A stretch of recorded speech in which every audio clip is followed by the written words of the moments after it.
Going up to you from the most comfortable chairs in the Big Ten in Mackey Arena. I'm Alden Wood. This is Casey Grzeski. This is Sam Beiseisen. Our photographer Rachel Mert is right here trying to make us laugh, and she's probably going to succeed at some point. We just watched IU get blown out at Purdue, 83-67. Purdue gave IU everything it could handle inside with their size. We knew that was going to happen. They came out. They did not end up playing Isaac Haas and AJ Hammond together, but the two of them really combined to do whatever they wanted against Indiana. A team that doesn't have Connor Mascara-Perea, a team that outside of him really has nobody on the inside. She did it. So, Sam, let's go. Yeah, Tom Crean talked about it on Wednesday. He's like, I don't really know what's going to happen today since they have so much size and we don't, but it's going to be fun. Well, for Purdue it was. For Indiana, it was not a fun time at all. I'm sure the Purdue student section, which was crazy today. So loud. They were very fantastic. Loud. They were so loud. They loved it, I'm sure.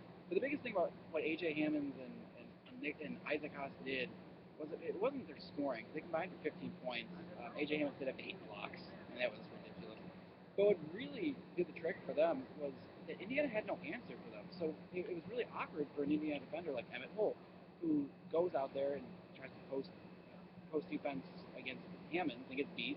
So the next possession, Nick Zaislov comes and tries to help, and they end up fouling him, and then they get beat. And then whenever Emmett Holt would go and do help defense, like you're supposed to do, or maybe try to stop the driving guard, they would just drop off pass to AJ Hammond. When he didn't stay with AJ Hammond, it was just that easy layup for another Purdue guard. No matter what Indiana did, it was wrong. There was no winning because Purdue had 4 options almost every single play, and if one of them didn't work, they'd do a different one. They got out in transition, and they killed Indiana in transition. It wasn't they were getting fast break points, it was just that they'd get a block, they'd be down on the other side of the court, and go step to half-court defense and do it again. It was just a bad time for Indiana. Yeah, if you were watching this game and you saw Purdue take an open 3, that was a bad shot for them.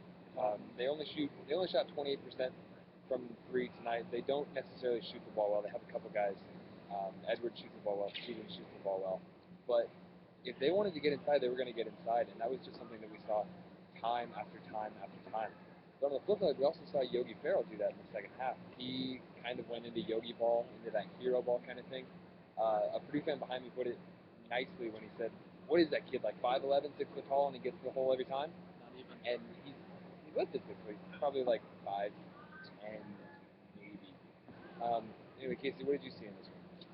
Well, I mean, just going off of Yogi Ferrell, first of all, he did a great job today, but he really, by the end of the game, looked like the only Hoosier out there who had any heart left.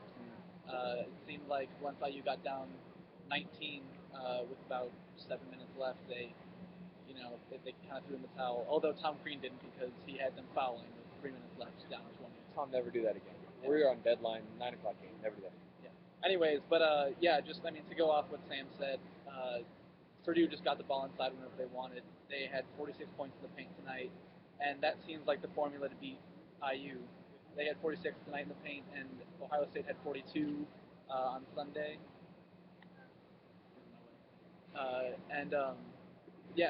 So 88 points over the past 2 games in the paint. That's not a recipe for winning games. That's a recipe for losing games. No, and it's also a recipe that we're probably going to see for at least until Hunter comes back. And Hunter isn't that game-changing post defender that he was kind of supposed to be when he came in, being this tall, athletic 6'9" guy. But he's 6'9", and he's somebody who can at least stand out there for 28 seconds until he picks up his second foul. And he can go out there and he can change how a defense or how an offense attacks just by being there and being a person, kind of like we saw Hammonds and Haas do tonight. IU settled for too many weird floaters, weird runners, corner shots, awkward angles, just throwing it up, weird elbow jumpers from guys who shouldn't be taking elbow jumpers, just because Hammonds and Haas were there in the middle and AJ Hammonds blocked 8 shots. I really wish that there were a category or a way to measure the amount of times a guy dribbles at a big guy and he just goes away and decides not to shoot because he was going to get swatted. Like wasted steps because you have to go around him. Yeah, something like that. Because the amount of times an IU player beat his man and then just got into the paint and AJ Hammonds was in there was astronomical. It was every possession that they had an impact on defense somehow, even if they weren't touching the ball. And this isn't going to change really anytime soon. Yeah, Purdue's only one of 4 teams in the country with 2 7-footers. They're the only team in the Big Ten with 2 7-footers. But yeah, still has to play Wisconsin, who is, I believe, the third tallest team in the country. They're big. Average height, they're pretty big. Still got to play Iowa. Iowa is the fifth tallest team. They play Purdue again. Got to play Purdue again. We know what happened with that. And then there's Maryland again. Maryland's, don't let the numbers deceive you when Indiana beat Maryland. Maryland's still good. I hit 15 threes. That might not happen again at Maryland. So they got three more tall teams again within this next month. Whether or not Connor Muscarafrea is back for those games, he'll probably be back for Iowa because it's his second to last game of the season.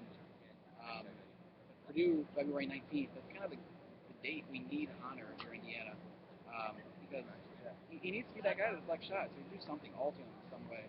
Indiana's not getting any bigger. We've talked about that. I'm sorry if you're sick of that storyline, but that's just what it is right now, and that's what happened tonight. Indiana's small, Purdue's big. Big guy beat up little guy today. Yeah, you can teach pretty much everything on the basketball court. You can't teach a guy to be big. We have gained more of an audience. We've gained Jordan Littman, famous from Inside the Hall. Also, he parked in 2 parking spots today because he does it every once. He had to park twice. So anyway, the loss drops IU to 15-6 on the season. They're now 1-2 since they entered the rankings last week. They are 5-3 in the Big Ten, no longer leading the Big Ten as they were after Maryland. And now Purdue's tied with them. They're also 5-3. They were excited for that, man. The Purdue players were hyped. pumped. Yeah. So we will see IU again on the court at home on Saturday afternoon against Rutgers. We will all be there for that. In the meantime, our stories are posted on idsnews.com. Pick up a paper on newsstands tomorrow and throughout the week, and we will see you on Saturday.